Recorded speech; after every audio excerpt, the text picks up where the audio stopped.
Right in front of me, this is the AutoVox X1. It is a stream media mirror dash cam. Now, this is going to be for the people who have cars and want that security. Pretty much going to be a full display. So this is the entire manual here to read. So let's take a look-see. I'm just going to take this out of this little spot here. Now, it isn't a thick one. I've tested other ones that were actually really thick. I never made a video for that because I just felt like it was just not the same. It wasn't that good quality. But with AutoVox, I already tested their products. I made a review of one of their wireless backup systems. So I'm coming in trusting this company already. Now again, this is pretty thin. Doesn't feel like it's empty. It has a really good solid feel to it. And the camera is for the dash cam. So you can move it up and down. You can see that it sticks out. It pulls in. So if you have a mirror that is really big, and it seems to be a speaker back here, a little venting, little soft grips there. And you can see this is where it's going to be wrapping over your existing rear view mirror. Now the top, we have the mini USBs, not the micros. We have the SD card,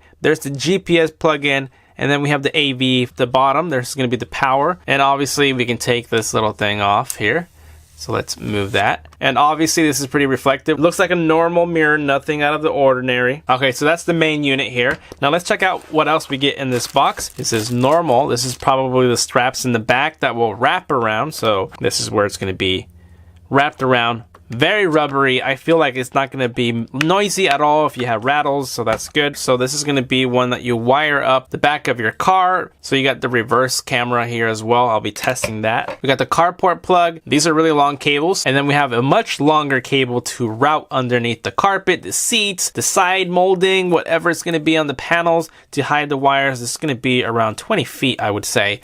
Maybe longer, but this is for the rear backup. So it'll end up plugging like this. Where is it? There we go. Plug into your reverse lights. So whenever your reverse lights turn on, you know how they turn white when you reverse, you'll plug this into that. So as soon as they kick on, your reverse camera will click on as well. And it looks like we got a cleaning cloth for the mirror and the antenna, the GPS antenna. No, the direction compass. So obviously I'm gonna have to stick this into a car and test it.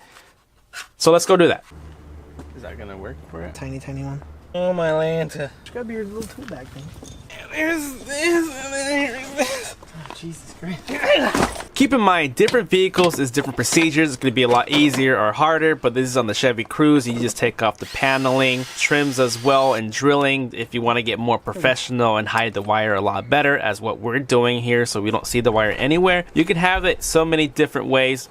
That's actually pretty good right there. Look at that. Now the rear camera cable is very long. It's like 30 feet, pretty close to that. So you have a lot to hide it between all the paneling, or if you have a longer like a truck or a trailer that you would like to put it on, it'll reach all the way back there. So that's really nice to see. Long cable.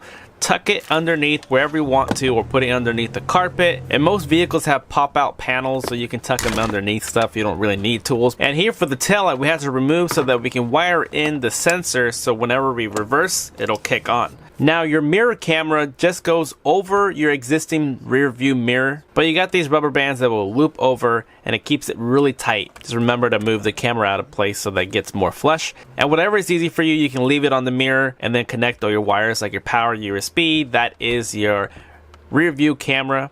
And this is the first time it's been on, and we notice it has a really wide angle, and you can turn the camera and look what's behind us anytime you want. Obviously it's not flipped up the right direction because it's not fully installed just yet, but as you can see, it's a full touchscreen menu. It doesn't have a lot of settings in there. It's very straightforward for you to use. You're not gonna have to dive in and set a lot of crazy stuff on it. And again, we're going above and beyond where we want to hide the wires. So this is the GPS antenna. We're gonna sell it inside that hole so it's hidden, and you can see the wires tucked in behind it. And as my buddy behind me is gonna stick the camera to where he wants it, and all we have to do is start putting things together, zip tying it so it doesn't get tangled or crushed. And that dash camera has that red wire to tie into your reverse lights.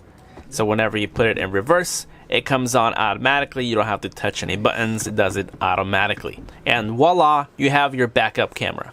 It's really not adding any obstruction to your view, even though it just flops over your other mirror. So if you decide to take it off, you still got your old one. And it also has lane assist, so if you're driving straight and you start going over to the other side, it'll beep at you telling you, hey, you're going off track. And if you tap on it, it'll go to the rear view camera, or you can reverse it and go to the front camera. And all this is being recorded at the same time, so you get two files for the front and back. You can angle the lens up and down a lot more than you can do left and right, but if you need to, it's there. And again, it's not that bulky, given the fact that it's just strapped over your existing one. It stays pretty flush. And yes, there's a lot of newer cars that have backup cameras built into their dash stereo screen. But if you don't have any of that and you want it up higher where you're actually looking at, this can be the route you want to take. But with all this said and done, it is a procedure to do to get this tucked in nicely. Of course, you can use your own method. You don't really need to tuck anything if you just want the wire laying around. But the purpose is to have a dash cam to record for safety reasons. It'll record the back at the same time in case somebody runs into you, or you happen to catch something that happened behind you that your front camera wouldn't have. All my vehicles, I've been through a lot.